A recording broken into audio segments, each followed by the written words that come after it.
પત્નીની છાતી ઉપર બાંધ્યું 1 કિલો ડ્રગ્સ અને પ્લાન હતો ગુજરાતની અંદર પહોંચાડવાનું ડ્રગ્સ.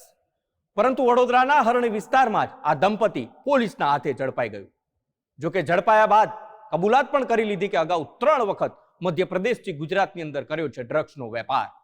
ત્યારે જોઈએ કે કઈ સિન્ડિકેટને માલ પહોંચાડવામાં આવતો હતો અને કોને કોને માલ પધરાવવામાં આવતો હતો, ખાસ અહેવાલની અંદર.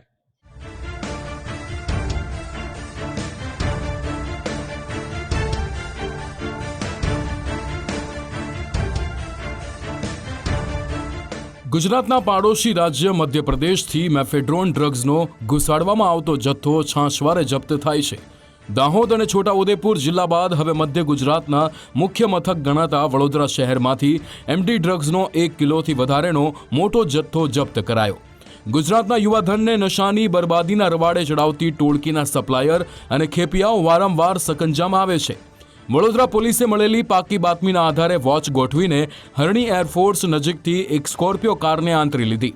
આ કારને હંકારતા અયુબ ખાન અને તેની પત્ની નાઝમીનનું ચેકિંગ કરવામાં આવ્યું તો નાઝમીન ખાનના કપડામાંથી ડ્રગ્સનો 1 કિલો 396 ગ્રામથી વધારે એમડી ડ્રગ્સનો જથ્થો જપ્ત કરવામાં સફળતા મળી. આ બંને મૂળ મધ્યપ્રદેશના મંદસૌર જિલ્લામાં સીતામઉ ગામના વતની છે. આ ઝડપાયેલા અયુબ ખાન મોહમ્મદ જમાન ખાને પોલીસની પ્રાથમિક પૂછપરછમાં મંદસૌરના જાફર પાસેથી 7 લાખ રૂપિયામાં એમડી ડ્રગ્સનો જથ્થો ખરીદ્યો હોવાની કબૂલાત તેણે કરી હતી. આ નશાનો સામાન અમદાવાદના રવિ નામના ઇસમને પહોંચાડવા નીકળ્યા હતા. આ બંને આરોપી પાસેથી એક સ્કોર્પિયો કાર, મોબાઈલ ફોન અને 57 લાખ રૂપિયાનો મુદ્દામાલ સહિતનો સામાન જપ્ત કરવામાં આવ્યો છે. આ દંપતીએ અગાઉ મધ્યપ્રદેશથી 3 વખત એમડી ડ્રગ્સનો જથ્થો અમદાવાદમાં ડિલિવર કર્યાની કબૂલાત કરી છે. યુવાધનની બરબાદીના રૂટના સમગ્ર નેટવર્કની ઝીણવટભરી તપાસ કરવા માટે વડોદરા પોલીસની 3 ટીમે ટેકનિકલ અને માનવ બાતમીના આધારે તપાસ હાથ ધરી છે. અને જ્યારે આ ઈસમ અને કાર અહીંયાથી પસાર થતી હતી ત્યારે તેમને રોકીને તેમની ઝડપી તપાસ કરવામાં આવેલ, જેમાં અયુબ ખાન મોહમ્મદ જમાન ખાન રહે સુરજાની ગામ, હનુમાન મંદિર પાસે, તાલુકો સીતામઉ, જિલ્લો મંદસૌર, મધ્યપ્રદેશ, અને નાઝમીન વાઇફ ઓફ અયુબ ખાન, સુરજાની ગામ, હનુમાન મંદિર પાસે, તાલુકો સીતામઉ, જિલ્લો મંદસૌર, મધ્યપ્રદેશના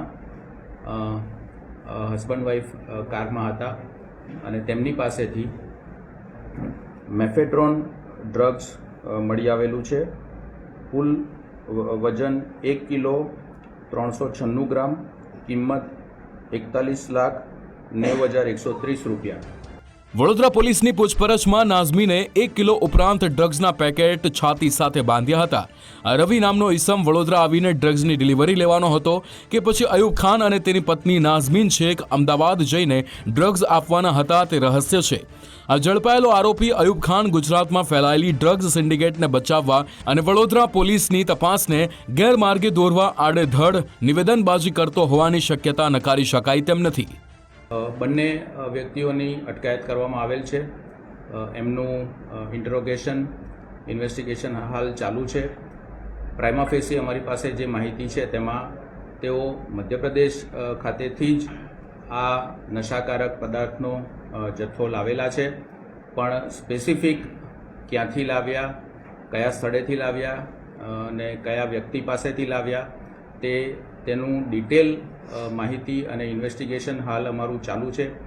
બંને જે અટકાયતી છે એમની સઘન પૂછપરછ અત્યારે ચાલુ છે અને જે કોઈ પણ વ્યક્તિ પાસેથી આ માલ લાવ્યા હશે તે બાબતેની તપાસ કરવામાં આવશે. વડોદરા પોલીસના વરિષ્ઠ અધિકારીઓની દેખરેખમાં ગુનામાં ઉપયોગમાં લેવાયેલી સ્કોર્પિયો કાર અગાઉ કયા કયા વિસ્તારમાં ફરી, આ કાર ગુજરાતમાં કેટલી વાર આવી તે સહિતના મુદ્દે ઝીણવટભરી તપાસ હાથ ધરાઈ છે. આ નશાના નેટવર્કમાં સંડોવાયેલા અન્ય ફરાર આરોપીઓને કાયદાના સકંજામાં લેવા પોલીસ એક્શનમાં આવી છે. આ ડ્રગ્સના કાળા કારોબારના તાર છેક ક્યાં સુધી પહોંચે છે તે જોવાનું રહ્યું. કેમેરામેન ડીકેશ સોલંકી સાથે અલ્પેશ સુથાર, ગુજરાત ફર્સ્ટ, વડોદરા.